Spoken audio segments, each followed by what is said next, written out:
Hey guys, today we're going to be working on doing some watercoloring, so I'm going to give you a couple of quick tips on how you can do that. So the first one is if you have small areas that you do not want to get painted, we're going to take a white crayon here, and we remember that crayon and watercolor are not friends. So if you have areas that you don't want to get watercolor on, you can take your white crayon and carefully outline those areas. Now you don't need to color the entire area, you can just outline it.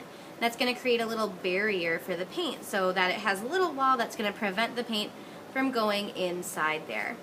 Now you're going to want to be careful when you're doing this, because if you go outside of your lines with that white crayon, again, it's going to prevent the sky from turning the color you want it to be, which in my case is blue. So I'm going to be careful while I'm doing that.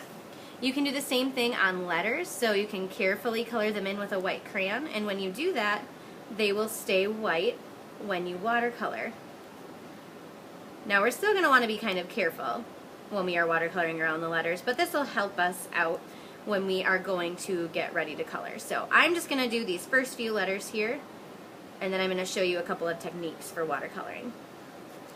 Alright, so we have done some outlining with our crayon here, and now the next thing we're going to do is we're going to learn how we could paint our sky. So the first thing I'm going to do is I'm going to select a paintbrush that is big enough for what space I'm filling. So when I look at this paintbrush, you can see that it's really nice and big, and I'm using the bigger of my two brushes instead of the skinnier one. The skinnier one is going to be better for when we're doing small things or things with a lot of detail. When I start to fill in my sky, I'm going to just get some water on it, get it wet, and up by this WAS I can be a little bit less careful because I went over those with crayon, but as I get closer to some of my other letters, I'm going to be a little more careful. Down here at the bottom, I'm also being kind of careful just to make sure that I don't get my paint in an area, or my water I should say, in an area that I don't want to be filled. Same with around my Washington Monument. I'm still being careful even though I outlined it with crayon.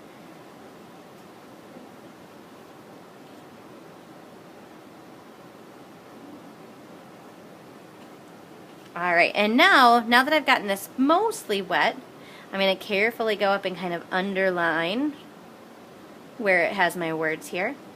And then I can use just the very tip of my paintbrush, and I can go in between the letters as well. So I can go in between here to really carefully get that a little bit wet. I'm not going to go in between all of my letters right now, just for the sake of time. But what we are going to do next is we are going to start to paint. So I'm going to grab some of my blue paint, and I'm going to get just my blue wet because that's the only color I'm going to be using right now. And when I start to paint here, I'm going to go to an area that is already wet, so that area that I have already painted, and that's going to help this paint to really spread out in that area. It spreads really nicely. And remember that what we've learned before is that the water is like a road for watercolor. So anywhere you've gotten it wet, it's going to start to spread out. And anywhere that has not gotten wet, it's going to kind of stay away from. The paint's not going to automatically go to places that are already dry. It's going to stay on places that are wet. So it's really important that you get your paper a little wet where you want it to get painted, but don't get it wet where you don't want it to get painted.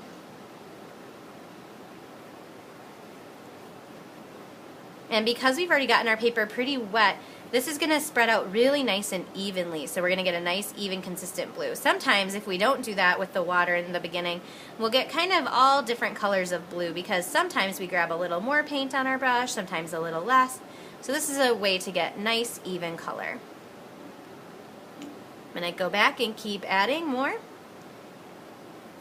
And again, you can see that part was a little darker, but as I spread it out here, it's going to even it back out amongst all of the rest of the colored area. You'll also notice that when I paint, I try and keep my lines kind of together. So I try and keep them close to each other and going the same direction, except for when I'm outlining. So like right now I'm outlining, so my lines are going a little sideways. But whenever I'm filling in a big space, I try and keep those lines going the same direction. That's going to make it look nice and even. When I'm going around the outside of the Washington Monument, I'm going to be nice and careful, trying not to get any of my paint on the inside of it. And you can see that I'm using just the tip of my paintbrush. When we use the tip of our paintbrush, that's a really nice, easy way to paint carefully.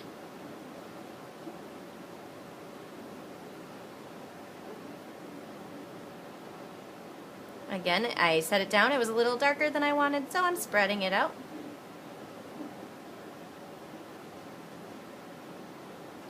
It's also important to remember that the more wet you get your paper, the more it's going to kind of curl and it could start to fall apart. So you want to try and keep your paper somewhat dry when you're doing this, but wet enough that your paint can spread out. Now I'm using the tip. I got it a little bit in the end where I didn't want it, so I quickly just dabbed that off with my finger.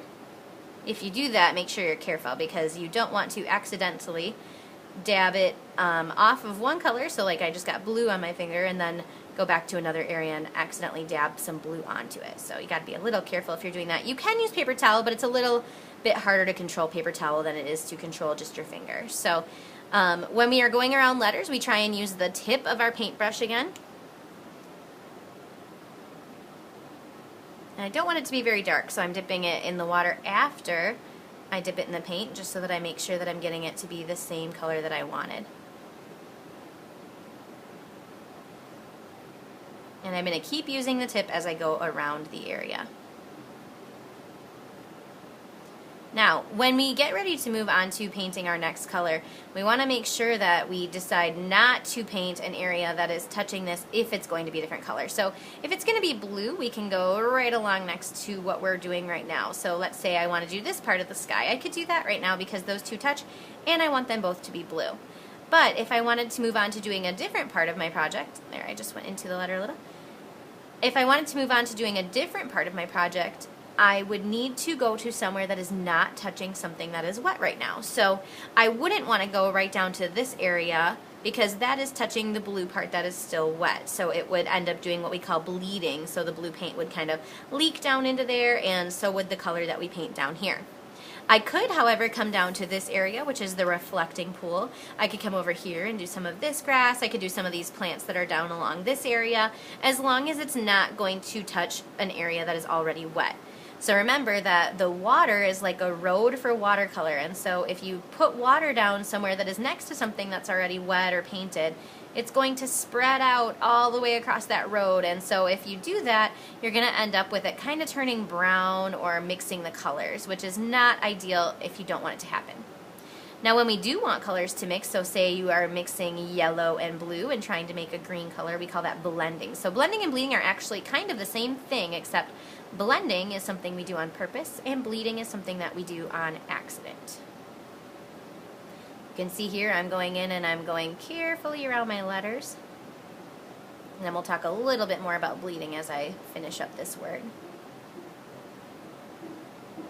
Remember, we're using the tip of our paintbrush, so it's a lot like using a marker or a pencil if you use your paintbrush with just the tip like this.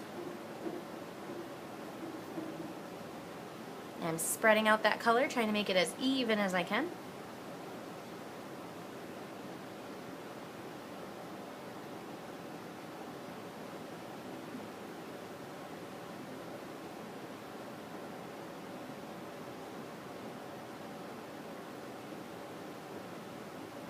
And I kind of brush back and forth if I want it to blend. So where some of this is starting to dry, I'm kind of brushing back and forth, blending that new blue in with what was already there.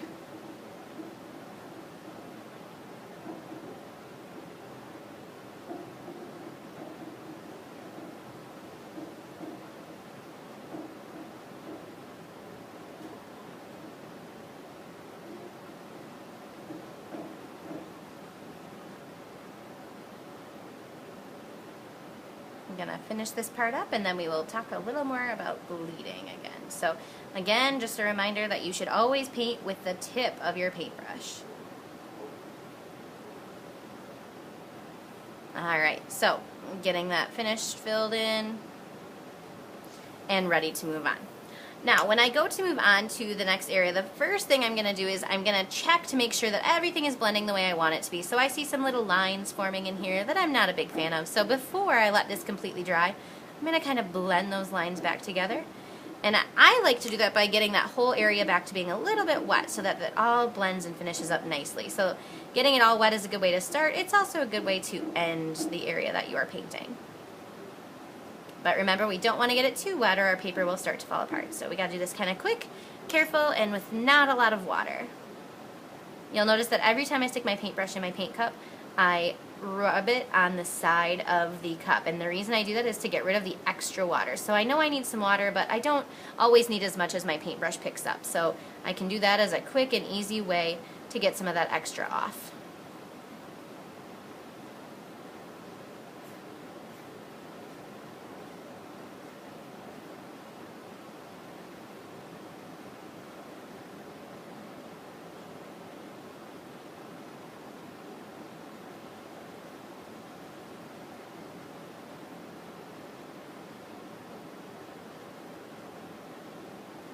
Now that I've gone back over that area at the top, I'm going to go down into my bottom part and start to paint without making it bleed. So again, bleeding is when we mix colors together on accident. Blending is when we do it on purpose. So I'm going to do a couple of different greens down here. I'm going to start with this one. That's a little bit brighter green. And now if I want to blend a color in with that, got a little bubble there, I'm going to go to another green. So I'm going to pick this green that's a little bit darker, a little bit more of a blue green than that first one was. And I'm going to just dab it in here, and that's going to start to kind of mix and blend in with the other green, which is a very nice effect. And this will make it so that I can see some different variation in my colors. Now the posters that we looked at as examples didn't have a ton of detail in them, so when we're watercoloring, this will be a nice way to get a little bit of difference in the color without getting it really, really detailed. If I wanted those lines to be a little bit more detailed and a little bit less blended and blurred together, I would wait until that lighter green area had dried and then go back with my darker green, but I kind of want them to be blended together, kind of like the colors on the posters were. I'm going to add some more green. I want this one to be green as well, so I'm going to just kind of pull some of that paint over here and keep filling in. And I could do the same thing over here as I continue to paint the rest of my picture. So again, right now I am not going to paint anything that's touching my blue because I know that area is still wet. It won't take too long to dry as long as I don't get my paper too wet. So I'm going to continue on these other areas, and I will go back and fill in the rest of the areas that are touching the blue or the green after those areas have dried.